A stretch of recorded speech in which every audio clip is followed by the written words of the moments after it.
asambleísta Marcos Molina.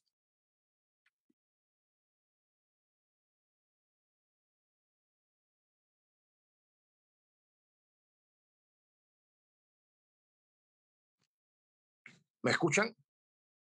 Correctamente, señor asambleísta. Adelante.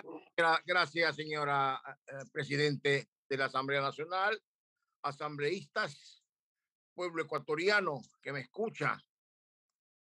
Cuando el asambleísta Pavel Muñoz presentó este proyecto, lo aplaudí. Lo aplaudí porque vi su capacidad dialéctica y su capacidad didáctica para explicar lo que realmente había que explicar.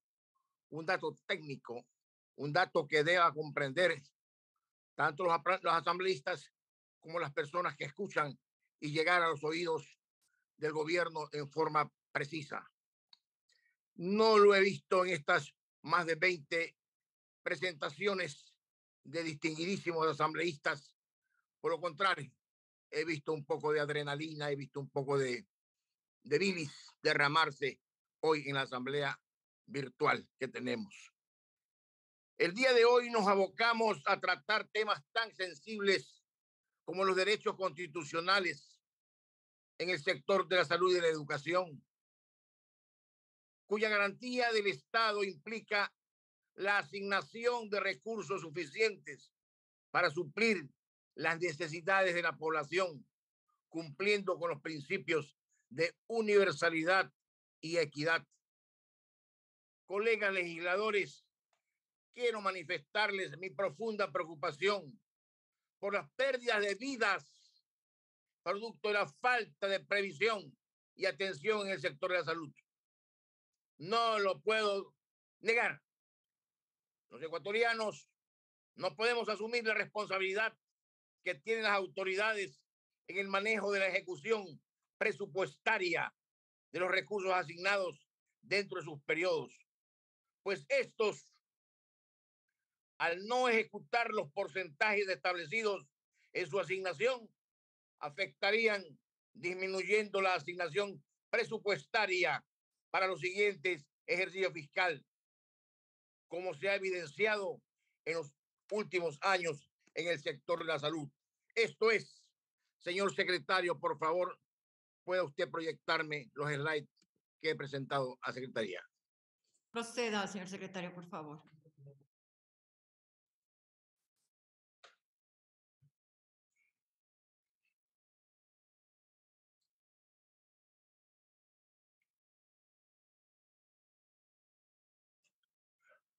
En el 2018, 4.173 millones fueron preasignados al sector de la salud. En el 2019, 3.970 millones asignados, es decir, el 4.64%, con una gran disminución. En el 2020, 3.889 millones asignados, menos el 2.04%. El 2021, 3.694 millones asignados, menos el 5%. Y el 2022 apenas tenemos un presupuesto de 3.402 millones asignados, el 7.9%. Vemos claramente cómo se ha disminuido el porcentaje, en porcentajes y en dinero, las asignaciones que habían para la salud de los ecuatorianos. Evidentemente, la ineficacia y la ineficiencia de la gestión pública y la discrecionalidad en el manejo de los cálculos para el manejo presupuestario implica una reducción del presupuesto, impidiendo que se otorguen servicios públicos de calidad, lo cual significa una regresión a los derechos de la ciudadanía que no pueden ser selectivos, sino universales. Por ende, si la norma constitucional establece porcentajes mínimos de incremento en la asignación presupuestaria a rubros como educación o salud, el ente rector de finanzas públicas no puede disminuirlo, puesto que al hacerlo conduce a violentarse las normas constitucionales previamente establecidas. Por otro lado, el texto propuesto por la Asamblea Nacional garantiza el acceso al derecho en la salud de la población más vulnerable, estableciendo que para el cómputo de las asignaciones para salud no se podrá incluir entidades del sistema de salud que no formen parte del presupuesto general del Estado. Estas son las asignaciones al IES, ISFA e ISPOL, puesto que dichas instituciones se deben exclusivamente a sus afiliados y no a la totalidad de la población, por cuanto les restaría autonomía presupuestaria a los mencionados seguros. Hasta ahí los slides, señor secretario.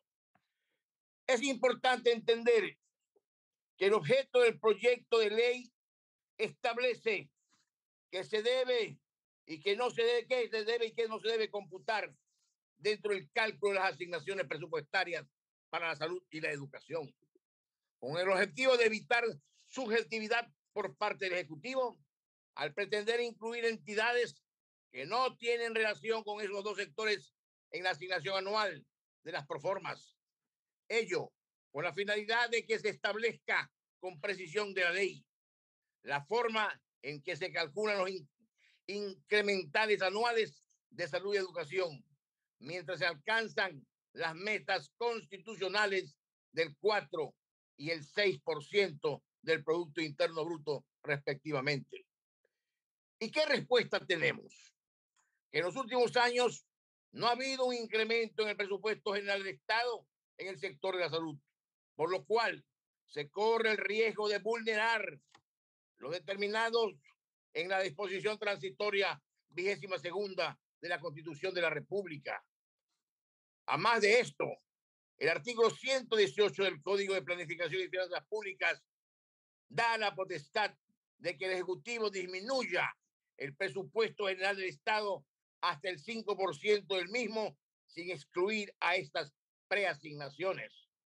Por tanto, es necesario dejar establecido mediante ley que el cálculo incremental se toma como base de cálculo el valor mayor entre el presupuesto inicial y el codificado del mes anterior a la elaboración de la proforma, tal como lo está estableciendo la Asamblea Nacional.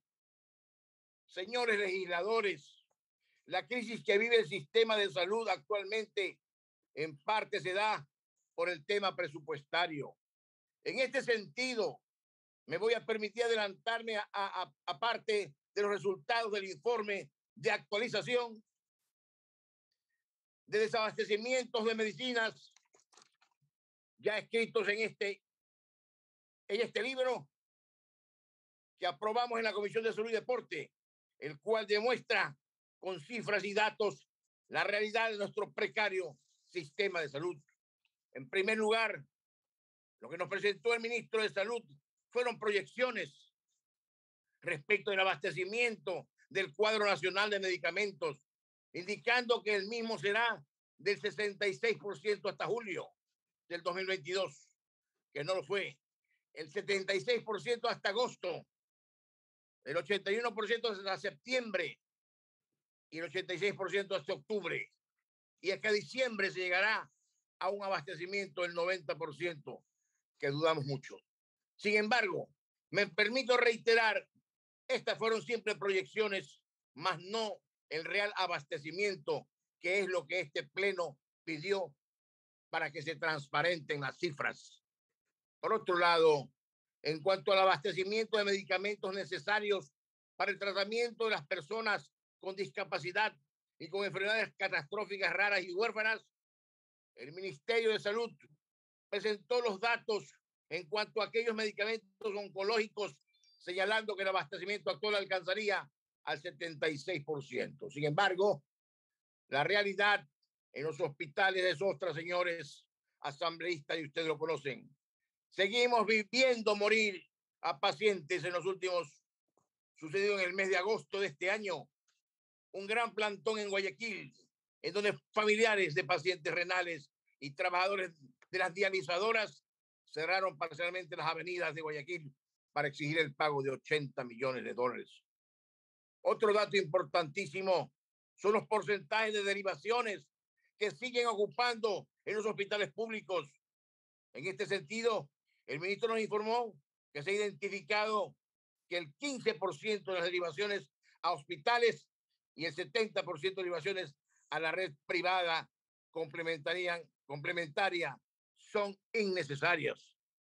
Sin embargo, el presupuesto, en vez de repotenciar los hospitales, sirve para seguir pagando a los prestadores externos a través de procesos de auditoría carentes de seriedad y que solo demuestran la corrupción que sigue merodeando a la salud en este país. Colegas legisladores, aquí les dejo un dato importante que nos dejó el señor ministro. Él supo manifestar que está trabajando con la Secretaría Nacional de Planificación para la aprobación de proyectos de inversión por un total de $546 millones que buscan fortalecer el primer nivel de atención. Sí, escuchen bien, 546 millones en inversión. Yo me pregunto, y muchos de nosotros, ¿por qué quiere aprobar más presupuesto en inversión si, como en el informe que estamos analizando, se ha identificado que el ministerio tiene un altísimo nivel de subejecución en el plan anual de inversiones? Hay una subejecución en el plan anual de inversiones. Tenemos una ejecución presupuestaria con corte al primer semestre del 2022 con apenas el 14% de gastos del plan anual de inversiones. Es decir, el gasto social reducido. Esto significa que a mitad del 2022 los ministerios no habrían usado el dinero asignado, poniendo en riesgo el presupuesto del 2023. Por esta razón, es necesario, en primer lugar, que el ministro de Salud transparente los valores ejecutados al primer semestre de 2022 y exponga a esta mesa a detalle por qué seguimos teniendo los mismos problemas de falta de infraestructura en el sistema de salud del país. Señores asambleístas, yo vengo del Estado, me formé en colegios fiscales, Colegio Fiscal número 11, Pedro Carbo, en donde nos tomamos la calle para hacer el recreo porque no teníamos patio. Yo fui al Colegio Vicente Rocafuerte, un colegio estatal de donde salieron 14 presidentes de la República, donde fuimos los mejores bachilleres del país, los mejores deportistas del país, la mejor banda de música y de guerra del país, el mejor gimnasio, la mejor piscina, ahora destruida. Desde hace 10 años se le quitó el nombre del Colegio Nacional Vicente Rocafuerte. ¿Cómo se destruyó el Aguirre Abad? ¿Cómo se destruyó el Simón Bolívar? ¿Cómo se destruyeron los grandes colegios que significaron hitos en la educación médica, en la educación secundaria en años pasados?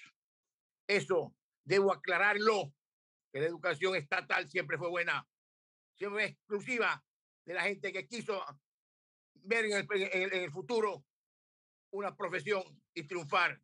Y estoy orgulloso de haber sido alumno de un colegio fiscal, de un colegio nacional y de haber estado en la universidad estatal del país, de la ciudad de Guayaquil. En conclusión, es urgente que la ley favorezca los incrementos reales en la asignación presupuestaria, sin esconder una asignación menor en ambos sectores y con ello evitar una afectación en la calidad de vida de todos los ecuatorianos. Hasta aquí, señora presidenta, señores asambleístas, mi intervención. Gracias por escucharme.